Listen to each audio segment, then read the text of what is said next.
Hello friends, Saudi अरब से जुड़ी हुई इस वक्त की एक बड़ी अपडेट सामने आ रही है। ये जो खबर है ये खुद जीएसई की तरफ से आई है। जो लोग भी इस समय सऊदी अरब जाना चाहते हैं या फिर सऊदी अरब से ट्रैवल करके किसी दूसरी कंट्री में ट्रैवल करना चाहते हैं, उन सभी लोगों के लिए ये खबर काफ़ी ज़्यादा इंपॉर्टेंट है।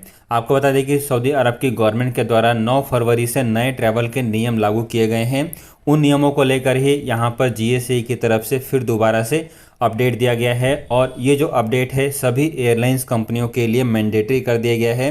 जो भी एयरलाइंस कंपनी इस समय सऊदी अरब में अपनी उड़ानों को ऑपरेट कर रही है, उन सभी एयरलाइंस कंपनी को इन सभी नियमों का पालन करना जरूरी है। सबसे पहले यहाँ पर बोला गया है कि ऐसे लोग जो लोग भी सऊदी अरब से ट्रैवल करके किसी भी अन्य देश में जाएंगे, यदि वो सऊदी अरब में पिछले 3 महीने से रह रहे हैं तो उनको बूस्टर डोज लेना कंपलसरी है। जी हाँ दोस्तों, यदि आप सऊदी अरब में पिछले 3 महीने से रह रहे हैं और आपने वैक्सीन की दोनों डोज ले ली है तो यहाँ पर बूस्टर डोज मैंडेटरी कर दिया गया है। यानी कि आपको वैक्सीन की 3 डोज जो है कंपलसरी है यदि आप सऊदी अरब से किसी भी अन्य देश में ट्रैवल करना चाहते हैं। इसके साथ साथ अगला जो यहाँ पर नियम लागू किया गया है, उस नियम के तहत जो लोग भी दूसरे देशों से सऊदी अरब में आना चाहते हैं तो उनके लिए ये मैंडेटरी है कि उनके पास कोरोना वायरस का नेगेटिव रिपोर्ट होना जरूरी है, जो कि 48 घंटे से ज़्यादा पुराना नहीं होना चाहिए। भले ही उन्होंने वैक्सीन लगवाई हुई है या फिर नहीं लगवाई हुई है, उससे कोई भी मतलब नहीं है। यदि आप सऊदी अरब आ रहे हैं तो अब आपके पास कोरोना वायरस का नेगेटिव रिपोर्ट होना ये कंपलसरी कर दिया गया है। ऐसा यहाँ पर सऊदी अरब के जीएसए की तरफ से नियम लागू कर दिया गया है।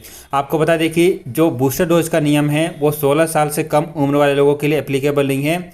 इसके साथ साथ ये कोरोना वायरस का नेगेटिव रिपोर्ट 8 साल से कम उम्र वाले बच्चों के लिए इस नियम को मैंडेटरी नहीं रखा गया है।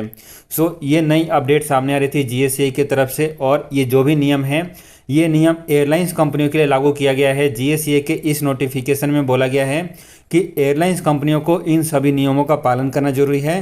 फ्रेंड्स, यदि आप भी सऊदी अरब के लिए ट्रैवल करना चाहते हैं या फिर सऊदी अरब से अन्य देशों में ट्रैवल करना चाहते हैं और आप इनमें से किसी भी नियम का पालन नहीं करते हैं तो एयरलाइंस कंपनियां आपको फ्लाइट में नहीं चढ़ने देंगी। यहाँ पर ये नियम साफ साफ यहाँ पर अपडेट हो चुका है।